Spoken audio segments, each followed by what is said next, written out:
Hello dear students, আসসালামু আলাইকুম। কেমন আছো সবাই? আশা করি ভালো আছো ইনশাল্লাহ। তো আজ আমি তোমাদের দেখাবো অষ্টম শ্রেণীর পৃথিবী ও মহাকর্ষ অধ্যায় থেকে একটা সৃজনশীলের খণ্ডিত অংশ। আমাকে প্রায় অনেক স্টুডেন্ট কোশ্চেন করে থাকে যে এই যে স্যার আইজ্যাক নিউটনের মহাকর্ষীয় সূত্র থেকে যে সমীকরণটি পাওয়া যায় যে F সমান G ইন্টু m1m2/d², এই সমীকরণের আসলে কোন কোন টাইপের ম্যাথ হতে পারে। তো দেখো, আমি এই সমীকরণ থেকে দুইটা টাইপের ম্যাথ তোমাদের বোর্ডে লিখে রাখছি। জাস্ট আমি এই দুইটা ম্যাথ তোমাদেরকে আজকে সলভ করাবো, তোমরা মনোযোগ সহকারে ক্লাসটা করতে থাকবে ইনশাআল্লাহ। দেখো আমি লিখছি, ফার্স্ট অফ অল ইন্ট্রোডিউস করে দিই তোমাদের সাথে একটু। যে আমাদের যে চিত্রটা আছে, এই চিত্রে লেখা আছে, দেখো এখানে দেওয়া আছে, দেখো এখানে একটা বস্তু দেওয়া আছে, যে বস্তুর ভর হচ্ছে 50 কেজি, এবং আমার আরেকটা বস্তু দেওয়া আছে, যে বস্তুর ভর হচ্ছে 51 কেজি, এবং বস্তুদ্বয়ের মধ্যবর্তী দূরত্ব হচ্ছে 20 মিটার। কয় মিটার? 20 মিটার। 20 মিটার, ঠিক আছে। আচ্ছা, কথা বলতেছো না কেন তোমরা? 20 মিটার না? জি, 20 মিটার। আচ্ছা, এখন আসো, এবং এখানে আরেকটা মান দেওয়া আছে, যে জি এর মানটা দেওয়া আছে। দেখো জি এর মান, জি কি তোমরা জানো যে জি হচ্ছে গ্র্যাভিটি কনস্ট্যান্ট, এটা একটা মহাকর্ষীয় ধ্রুবক, যার মান হচ্ছে 6.673 into 10^11 newton metre square kg inverse 2। আচ্ছা, এখন আমাদের প্রশ্ন বলছে, দেখো উদ্দীপকের বস্তুদ্বয়ের মধ্যবর্তী বলের মান নির্ণয় করো। তো এই অঙ্কটা অনেক ইজি, তাই না? যাই হোক, এই অঙ্কটা কিভাবে তোমরা সলভ করবে, দেখো আমি আবারও তোমাদের দেখে দিচ্ছি কিভাবে সলভ করতে হয়। ফার্স্ট অফ অল তোমরা যে কাজটা করবা, সাইড নোট করবে। কি করবা? Side note. সো সাইড নোটে কি লিখবা, যে এখানে জাস্ট তোমরা লিখবা, এখানে দেখো লক্ষ্য করো, বস্তুটির ভর, অর্থাৎ প্রথম বস্তুটির ভর আমরা প্রকাশ করি m1 দ্বারা। তাহলে m1 এর মান দেওয়া আছে কত? 50, দ্যাট মিন্স 50 কেজি। কয় কেজি? 50 কেজি। 50 কেজি। দেন m2 এর মান দেওয়া আছে কত আমাদের? 51 কেজি। এবং লক্ষ্য করো, এই বস্তু থেকে এই বস্তুর দূরত্ব, মধ্যবর্তী দূরত্ব দেওয়া আছে হলো d। ডি এর ভ্যালু দেওয়া আছে কত? 20 মিটার। কয় মিটার? 20 মিটার। 20 মিটার।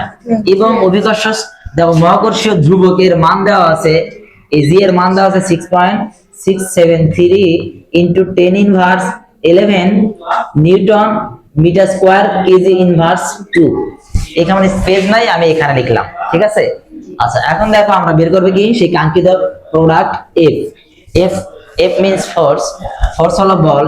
তাহলে এই F is equals to what? So look at the board, M1, M2, B, G and F, এই কয়টা সিম্বল দ্বারা আমরা বিজ্ঞানী স্যার আইজ্যাক নিউটনের মহাকর্ষীয় একটি সমীকরণ উপস্থাপন করতে পারি। সমীকরণটা হচ্ছে এই রকম, জাস্ট এটা গয়ের আনসার, আমরা লিখতে পারি এখানে, ঠিক আছে। কি লিখবা, যে উই নো দ্যাট, আমরা কি জানি, যে আমরা জানি যে F equals to G into M1 M2 by d²। এটাই আমাদের সেই কাঙ্ক্ষিত সমীকরণ। স্যার আইজ্যাক নিউটনের সূত্র থেকে, মহাকর্ষীয় সূত্র থেকে এই সমীকরণটা অ্যাপ্লাই করতে পারি আমরা। তো লক্ষ্য করো, জাস্ট আমরা এখানে ভ্যালুগুলো বসায় দেব, ক্যালকুলেট করব, হয়ে যাবে। সো লক্ষ্য করো, এই জি এর ভ্যালু ছিল কত? 6.673 into 10^11 into m1 এর ভ্যালু ছিল কত? 50। দেন m2 এর ভ্যালু ছিল কত? 51 এন্ড d এর ভ্যালু ছিল কত? 20 তারপর স্কয়ার। তুমি এখানে চাইলে লিখতে পারো যে কি, মান বসিয়ে পাই, না লিখলেও কোনো প্রবলেম নাই। জাস্ট এখন এটা তুমি যে কাজ করবা, ক্যালকুলেট করবা। সো আমরা লক্ষ্য করো, আমরা ক্যালকুলেট করতেছি, আমার সাথে তোমরা চাইলে ক্যালকুলেট করতেই পারো। দেখো আমরা ক্যালকুলেট করতেছি, কিভাবে ক্যালকুলেট করতে হয় আমার সাথে তোমরা চাপতে পারো। দেখো first of all first bracket দিবা, লিখবা কত? 6.673। দেখো আমি তোমাদের শিখাইছি দুইটা প্রসেসে, আমি EXP দিয়ে কাজ করব। তো EXP -11 ইনটু 50 ইনটু 51, ব্র্যাকেটটা ক্লোজ করলাম, ইকুয়াল চাপলাম। এখন যে মানটা পাইলাম সেই মান ভাগ 20 স্কয়ার,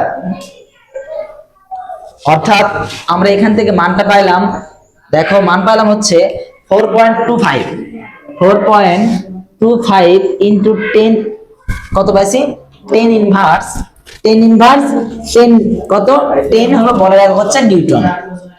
তাহলে তুমি এখানে কি লিখতে পারো, যে অতএব F equals to এত। তুমি লিখতে পারো যে এখানে বলছে উদ্দীপকের বস্তুদ্বয়ের মধ্যবর্তী বলের মান নির্ণয় করো, তাই না? তা আমাদের অলরেডি কিন্তু বলের মানটা নির্ণয় হয়ে গেছে। অতএব তুমি কি লিখতে পারো, অতএব নির্ণীয়, কি লিখতে পারো, নির্ণীয় বলের মান, কার মান, বলের মান হচ্ছে 4.25 ইনটু 10 ইনভার্স কত, 10 নিউটন। জাস্ট এটা आंसर, ঠিক আছে, তুলে নিতে পারো।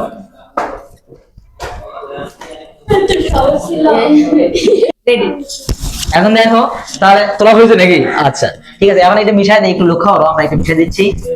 আমরা সেকেন্ড কোশ্চেনটা অর্থাৎ ঘ নম্বরের কোশ্চেনটা সলভ করব। তবে তোমাদের থেকে আমাদের একটা উপকরণ নিতে হবে। সো আমরা এখন এইটা সলভ করলাম, এখন এটা সলভ করব। সো আমি এটা ঘ নাম্বারটা দিয়ে নিলাম এবং উত্তরটাও লিখে নিলাম। দেখো প্রশ্ন লিখছে যে উদ্দীপকের মধ্যবর্তী দূরত্ব অর্ধেক করা হলে, লুক এট দ্য বোর্ড। ভাই দেখো যে এখানে আমাদের এই বস্তু থেকে এই বস্তুর দূরত্ব দেওয়া ছিল 20 মিটার, মানে 20 মিটার। কয় মিটার দেওয়া ছিল? 20 মিটার। এই 20 মিটার দূরত্বকে যদি আমি অর্ধেক করি, কত করি? অর্ধেক। দেখো দূরত্ব আছে 20 মিটার, করব কয় মিটার? অর্ধেক। তাহলে অর্ধেক মানে নিঃসন্দেহে কত? 10। তার মানে 20 কে যদি আমি 2 দ্বারা ভাগ করি কত হয়? 10 হয়। তাহলে লক্ষ্য করো, আমাকে তোমরা একটা জিনিস বলে দাও, আমরা কিন্তু গণম হতে কি পাইছিলাম, যে গণম হতে কি লিখতে পারি, গণম হতে প্রাপ্ত। আমরা গণম হতে কি পাইছিলাম বলো তো, বলে মানটা কত ছিল? 4.25 ইনটু 10 ইনভার্স কত পাইছিলাম? 10 হলো নিউটন। এটা কিন্তু মনে করো যে এটা ধরো হলো আমাদের গণম থেকে কিসের মান পাইছিলাম? F1 এর মান পাইছিলাম, মনে ভাবো। এটা কিন্তু আমাদের গণম থেকে পাইছি, তাই তো? এখন আসো আমরা ঘ নম্বরে লিখছি কি, উদ্দীপকের মধ্যবর্তী দূরত্ব অর্ধেক করা হলে বা অর্ধেক কমায় দিলে যে বলের কি রূপ পরিবর্তন হবে, মানে বলটা বাড়বে না কমবে, পরিবর্তনটা কেমন হয় মনে রাখবা। পরিবর্তন কিন্তু দুই রকমের, একটা হচ্ছে ইনক্রিজ আর একটা ডিক্রিজ, অর্থাৎ একটা বৃদ্ধি একটা হ্রাস, মানে বেড়ে যাওয়া আর কমে যাওয়া। অলরেডি আর কিন্তু দূরত্ব কি করছে, দূরত্ব কমায় দিয়েছে। ভাই look at me and listen to me. দেখো আমরা কিন্তু জানি যে দূরত্ব বেড়ে গেলে আকর্ষণ বল কমে যায়, এন্ড দূরত্ব কমে গেলে আকর্ষণ বল বেড়ে যায়। একটা সেন্টেন্স আছে, out of sight out of mind, চোখের বাহির তো মনের বাহির। তার মানে কি, দূরত্ব যদি বেড়ে যায় আকর্ষণ বল কমে যায়, এন্ড দূরত্ব যদি কমে যায় আকর্ষণ বল বেড়ে যায়। তো এখানে অলরেডি বলে দিয়েছে যে দূরত্বকে কি করতে হবে? অর্ধেক। তাহলে দূরত্ব যদি আমরা অর্ধেক করি, মানে দূরত্ব ছিল কত? 20, এখন দূরত্ব যদি আমরা কত করি? অর্ধেক, মানে 10 করি, তাহলে কিন্তু অবশ্যই বলের মান কি হয়ে যাবে? বেড়ে যাবে। বলের মান কি হবে? বেড়ে যাবে। দূরত্ব যদি কমে যায় আকর্ষণ বলের মান কি হয়? বেড়ে যায়। অর্থাৎ বল এবং দূরত্ব সম্পর্কটা কেমন? ব্যস্তানুপাতিক। দূরত্ব বেড়ে গেলে বল কমে যাবে, আর দূরত্ব কমে গেলে বল বেড়ে যাবে। এখানে দূরত্ব কমে গেছে, কি হবে? বল কি হবে? বেড়ে যাবে। Okay fine. সো লক্ষ্য করো, আমরা সেই পূর্বের সিম্বল গুলো লিখি। আমরা কি লিখলাম যে m1 এর ভ্যালু ছিল 50 কেজি এন্ড m2 এর ভ্যালু ছিল হলো 51 কেজি, মানে সেই আগের সিম্বল গুলো লিখতেছি আমরা। এরপরে দেখো আমাদের g এর ভ্যালু ছিল কত? 6.673 into 10 inverse 11 newton metre square kg inverse 2। অতএব এটা যদি f1 হয় তাহলে নিঃসন্দেহে আমরা এটা কি লিখতে পারি? f2 ইজ ইকুয়ালস টু কত? ওয়াট। Okay fine. দেখো এই কটা সিম্বল দ্বারা আমরা কিন্তু এই স্ট্রাকচারে অ্যাপ্লাই করতেই পারি যে উই নো দ্যাট, আমরা জানি, আমরা কি জানি? আমরা জানি হচ্ছে f equals to g into m1 m2 by কত? d square. Okay fine. আমরা g এর ভ্যালুটা বসায় দেই, এই মানে প্রত্যেকটার ভ্যালু বসায় দেই। 6.673 ইনটু 10 ইনভার্স 11 ইনটু m1 এর ভ্যালু ছিল কত? 50 এন্ড m2 এর ভ্যালু ছিল 51 এন্ড d এর ভ্যালু ছিল কত? 20। তাহলে 20 কে একটু আমরা কি মিস্টেক করলাম, আমরা এই দূরত্বটা একটু লিখে নেই বাই মিস্টেক। সো আমরা এখানে দূরত্বটা লিখে নেই।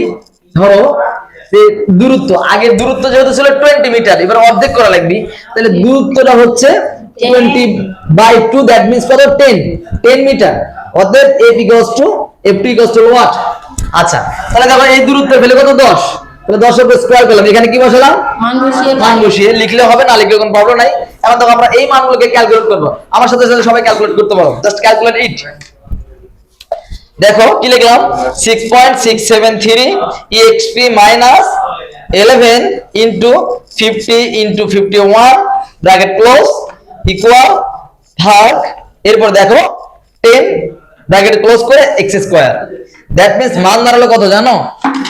মান দাঁড়াচ্ছে হচ্ছে আমাদের 1 পয়েন্ট কত আছে তোমাদের? 1.70 into 10 ইনভার্স 9 10 ইনভার্স কত 9 নিউটন।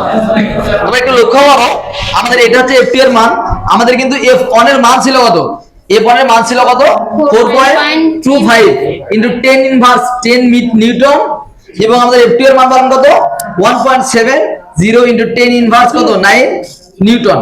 নিঃসন্দেহে F1 এর চেয়ে F2 এর মানটা কি বেশি, তার কারণে এখান থেকে 10 ইনভার্স 10, এখানে হলো 10 ইনভার্স 9। এই মানটা হচ্ছে একটু, এই মানটা কম, এই মানটা হলো বেশি।